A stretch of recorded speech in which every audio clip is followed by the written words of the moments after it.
Hey, fourth grade. So today we're going to continue on reading The One and Only Ivan. We finally are getting to see Ivan change and grow as a character. His character is evolving. First, he couldn't remember anything. He had a very traumatic childhood. So the time that he was in the jungle in Africa, up until the point where he was taken from his parents and his parents were killed, he had blocked all of that stuff out. And you can't blame him, right? Because that's not a happy memory. But because of Ruby, and because of him wanting to be able to help Ruby get to this zoo like Stella wanted, because of his promise, he's now remembering. And in chapter 87, which is what we just read, we saw Ivan start to use his imagination. So he's making these paintings, and these paintings are going to help him in some way put together this plan that's going to get Ruby to a zoo. Instead of painting just what he sees, which is what he's done up to this point, he tells us he uses his imagination. So we see Ivan changing, which is great. I love to see the development. I love to see how Ivan has changed. So we're moving on to chapter 88. If you are using the paperback book like this, today we are reading pages 189 to 208.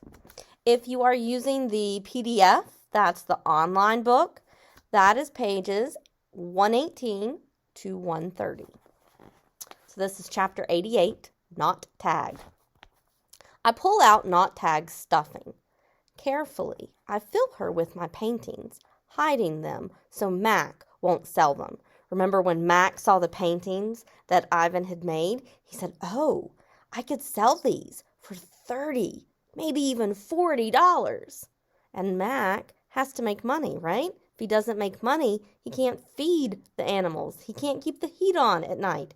And he's already started reducing how much he feeds them and turning the heat off at night. So he wants money. He needs money.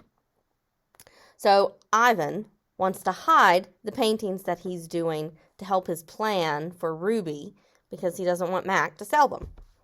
She's large, not tagged, bigger than Bob, but I still have to crumple a few of them. Bob tries to settle on her for a nap. Remember, Bob has been using not tag to sleep because Ivan is painting all night and then taking care and helping Ruby during the day, so he's not really been getting to sleep. Bob hasn't been getting to sleep on Ivan like he used to. "You killed her," Bob complains. "I had to," I say. "I miss your stomach," Bob admits. "It's so spacious," meaning there's plenty of room for Bob to sleep. When Julia arrives, she notices that I've used up my paints and paper. "Wow," Julia shakes her head. "You are one serious artist, Ivan." One more thing. My finger painting has sold for $40 with frame. Mac is happy. He brings me a huge pile of paper and big buckets of paint. "Get to work," he says. I paint for Mac during the day and for Ruby at night. I nap when I can. So man, Ivan is really trying hard to get this plan for Ruby into action, not getting much time to sleep. But my nighttime picture isn't quite right. It's big, that's for sure. When I place all the pieces on the floor of my cage side by side, remember he said he's making a puzzle, the cement is almost completely covered in his whole domain. But something is still missing. Bob says I'm crazy. "There's Ruby," he says, pointing with his nose. "There's the zoo. There are other elephants. What's wrong with it?" "It needs one more thing," I say. Bob groans. "You're being a temperamental artist." What could be missing? So temperamental, he's being a picky artist. He's having a temper. I stare at the huge expanse of colors and shapes. I don't know how to explain to Bob that it isn't done yet. "I'll just have to wait," I say at last. "Something will come to me. and then I'll know my painting is finally ready. The 7 o'clock show. During the last show of the day, Ruby seems tired. When she stumbles, Mac reaches for the claw stick. I tense, waiting for her to strike back, like she did the last time, right? The last time Mac got the claw stick and acted like he was going to hit her, she hit him with her trunk. Ruby doesn't even flinch. She just keeps plodding along, and after a while, Snickers jumps onto her back. So thankfully, we didn't have that same problem. 12. That's what this one's called. I lie in my cage with Bob on my stomach. We are watching Julia do her homework. She doesn't seem to be enjoying it. I can tell because she is sighing more than usual. Again, for the 100th time, or maybe the 1,000th, I wonder what is missing from my painting. And for the 100th time, or maybe the 1,000th, I don't have an answer. Dad, Julia asks as George passes by with the mop, can I ask you a question? May I? George corrects. So she should have said, may I ask you a question? Ask away, he says. Julia glances down at a piece of paper. What is the difference between principal, spelled P-R-I-N-C-I-P-A-L, and the one spelled P-R-I-N-C-I-P-L-E? Ah, this is a vocabulary word, right? Principal, spelled P-R-I-N-C-I-P-L-E.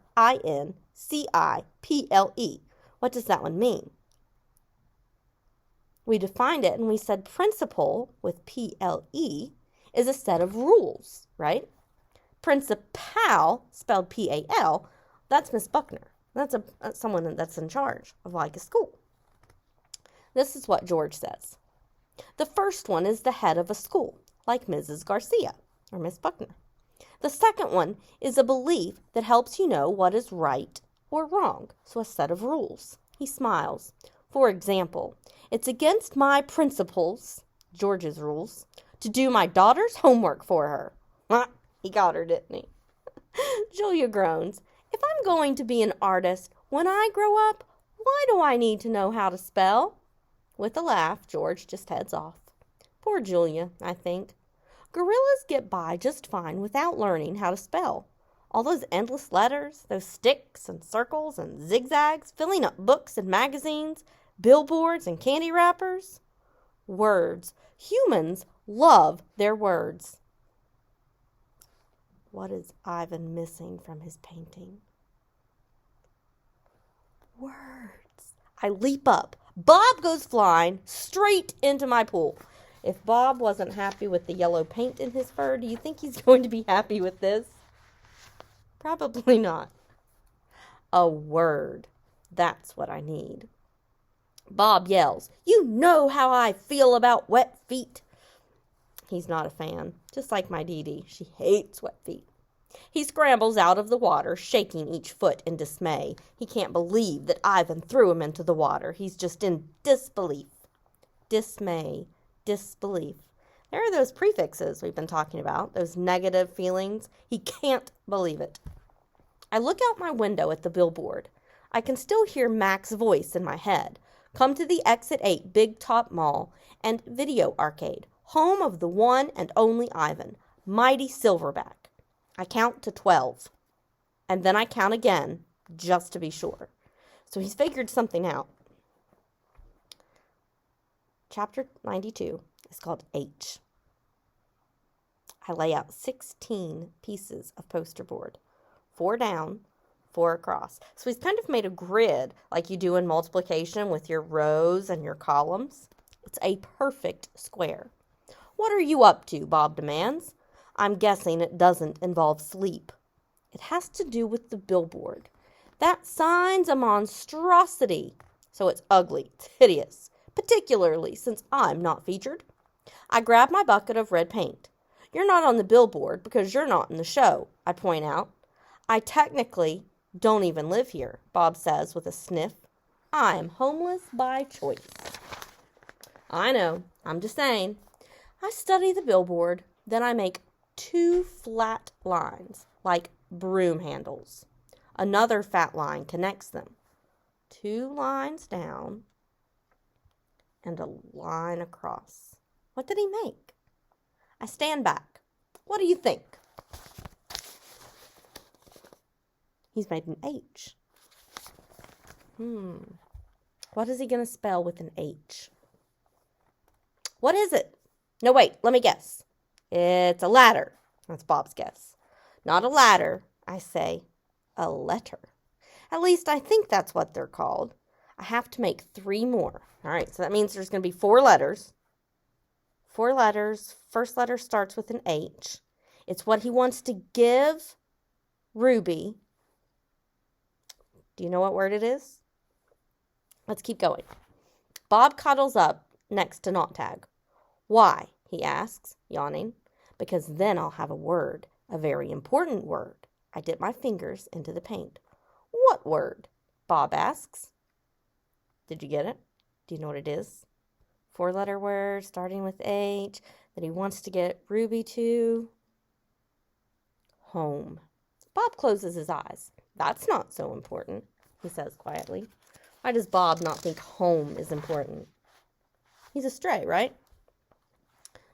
Chapter 93 is called Nervous. All day long, I knuckle walk circles around my cage. I'm so nervous I can't nap. I can't even eat. Well, not very much, anyway. I'm ready to show Julia what I've made. It has to be Julia. She's an artist. Surely she'll truly look at my painting. She won't notice the smudges and the tears. She won't care if the pieces don't quite fit together. She'll see past all of that, just like she did when she figured out his beetle painting. Surely Julia will see what I've imagined. I watch Ruby trudge sullenly through the 4 o'clock show, and I wonder, what will happen if I fail? What if I can't make Julia understand? But of course I know the answer. Nothing. Nothing will happen. Ruby will remain the main attraction at the Exit 8 Big Top Mall and Video Arcade, conveniently located off of I-95, with shows at 2, 4, and 7, 365 days a year, year after year after year. So if this doesn't work, he says, he's failed. Showing Julia. Do you think she's going to get it? It's time to show my work. The mall is silent, except for Thelma the macaw, who is practicing a new phrase. Uh-oh! Julia is finishing her homework. George is sweeping outside. Mac has gone home for the night. I grab Knot Tag and carefully pull out the folded papers. So many paintings, page after page, piece after piece of my giant puzzle. I pound on my glass and Julia glances over. Fingers trembling, I hold up one of my paintings. It's brown and green, a corner piece. Julia smiles. I display another picture, and then another, and another, and another, each one a tiny part of a whole. Julia looks confused. But what is it? She asks. She shrugs. It doesn't matter. It's pretty just as it is. Uh-oh, says Thelma. No, I think. No, it does matter. So she didn't figure it out yet. More paintings. George calls out to Julia. He's done for the night. Grab your backpack, he says, and hurry, it's late. Gotta go, Ivan, Julia says. Julia doesn't understand. I have to find the right pieces. I dig through the pile. They're here somewhere. I know they are. I find one, another one, another. I try to hold 4 of them up against the glass. Bob, I say, help me, hurry. Bob grabs paintings with his teeth and drags them to me. One by one, I shove pictures through the window crack. They crumple and tear.